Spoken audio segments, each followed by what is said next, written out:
This is what I look like getting off of work. I wore my glasses today. Usually I wear my contacts, but I fell asleep with my contacts last night, so I didn't want to wear it.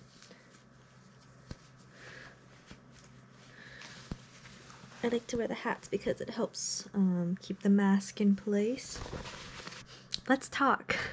Hi, my name is Lily. I am a new grad registered nurse, and as you can kind of just see, I just got off of work. I did take off my scrub top because it does have my workplace embroidered into it. I wanted to talk today because I got to participate in my first Code Blue today. Not my first Code Blue, apologies, that is a little bit clickbaity. It is my first time doing CPR on an actual person today. So my floor work on a cardiac progressive care unit, so I have both just basic telemetry patients, and I also have ICU step-down patients on my floor. Because we have, just patients who have heart problems, we have our fair share of rapid responses on our floor. Some of the rapid responses, they resolve fairly quickly. Some rapid responses, we end up transferring the patient to the ICU. Sometimes we're able to stabilize them to keep them on our floor. When it comes to participating in rapids, I typically like to either help with vital signs or just get a blood sugar.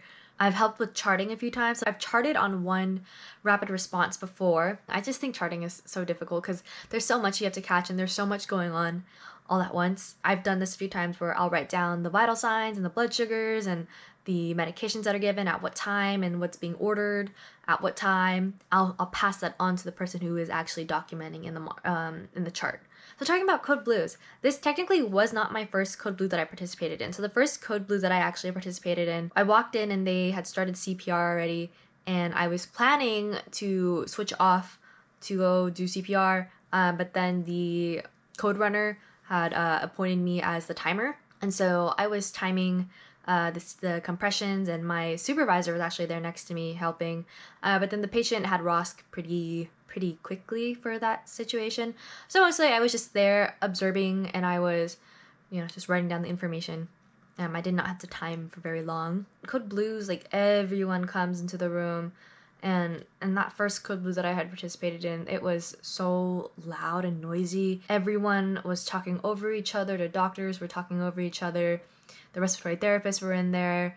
I don't know. People were just like, it was just so hard to hear everything. I know one of the doctors had reprimanded our floor for being very noisy, but I know that most of the noise came from inside the room where all of the, the interdisciplinary team was talking over each other.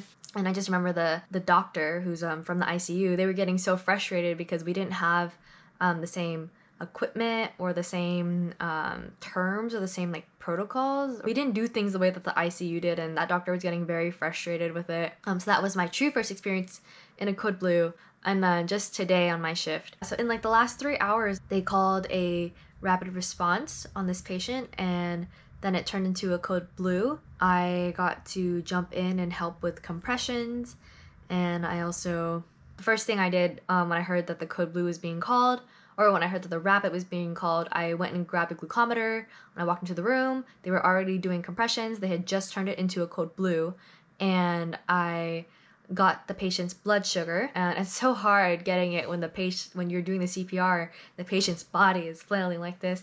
So I had to hold on really tightly and try to stabilize it so I could get the glucometer to get the drop of blood. I was able to get the blood sugar. I walked up to the bed, and I could see that the person doing CPR was getting tired, so I was gonna switch with them. And I didn't do a full 2 minutes because the person who was supposed to switch with me didn't switch right after the pulse check. But I ended up switching soon after. And I only ended up doing it for about a minute. But let me tell you, CPR is very, very tiring. It was an interesting experience. This is my first time doing CPR on an actual patient. And it's so very different from doing it on the mannequins because, when you do it on the mannequins, you get that recoil back, and that does not happen with these patients. Once you break their sternum. I was just looking at the patient after we were done doing CPR. They had ROSC, I think about 9-ish minutes after starting CPR, the patient had ROSC. Very, very, it was a lot. Definitely felt like an adrenaline rush while I was in there.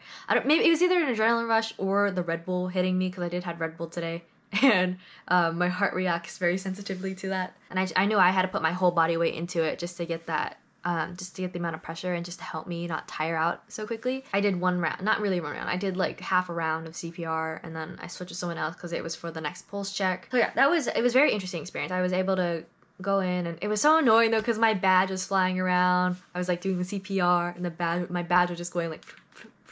So I just asked someone to take it off, and then whoever was across from me just took it off and held it in their hand. It was very nice of them to do that. And then when we were done with the patient, you could just see how like their chest looked like their sternum just looked like it caved in. I saw my first IO. I didn't get to see them put it in because they did it while I was doing CPR. But I did see the after result of it, so it was in the patient's shin. The patient did end up surviving. They moved up to the ICU. But it was so crazy because it was not my patient, but I had walked into that room just to check on the patient because I think I heard like an IV beeping or something. But I walked into the room and, you know, the patient was talking. They were alert. They were oriented. They looked, you know, not like they were going to have a code anytime soon. And it was so sudden. Oh, so after I finished CPR, I kind of just helped to make more room in the room because they had to get like x-ray and they had to get EKG and they had to get just so many people were in the room. So I was just trying to make some more room. I was running to grab more stuff too. It was very interesting. I got to see them intubate at the bedside. There were a lot of people there. This code I think ran a lot better than the first code that I had participated in. It seemed like the communication was there. So that was my experience, my first time doing CPR on a patient, and my participation in a code blue. I just wanted to do like a quick story time because, like, you know, as a new grad, it's just like I'm seeing these things for the first time, and this never happened while I was in nursing school. I didn't get much clinical experience, and I never got to participate in a critical care setting either. So just being able to see this and participate in it, I feel is beneficial to my knowledge in nursing. I don't know, whatever. I just wanted to sit down to talk about my first experience in a code blue, my first few experiences in a code blue, and, you know, how I participated in them and just how they looked and how they work. It's not as dramatic as it is in the television shows, like, that's for sure. Doesn't feel as dramatic. Doctors aren't doing everything. They're more giving the orders and then everyone else is doing stuff. But the whole team comes, like, I think we had really good teamwork today. Yeah, there's so much that goes on, and it's just like my heart was definitely pumping after finishing those compressions though. I was able to jump in. I feel like I jumped in and helped a lot today, just grabbing stuff for some people, communicating, helping to pass on messages, helping to relay orders, actually doing compression, stuff like that. So now that I'm done spewing about that, it was like, you know, a lot of random comments, this and that. I'm gonna go shower. Okay, bye-bye. Thanks for watching.